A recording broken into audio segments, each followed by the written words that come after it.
কেমন আছো? যেমন রেখেছো। ভালো নেই তবে?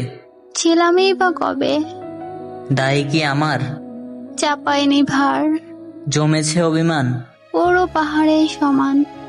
ভুলিয়ে দেই আবার, সুযোগ নেয়ার এখনো সেই জেদ, না, দেওয়ালে ছেদ।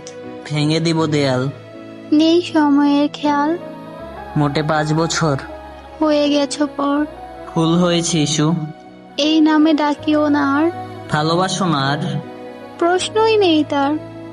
চোখে কেন জল? পড়েছে পোকার দল, মিছে বলছো কাকে? পুরনো আমাকে। বাম্পা বাড়াবে? আবার আঘাত করবে, না, পায়েল এনেছি। আজ নূপুর পড়েছি। করবে না ক্ষমা? সেটা থাকুক না জমা, লাল শাড়ি পরেছো আর? কালো পছন্দ তার। তার মানে কার? আমি এখন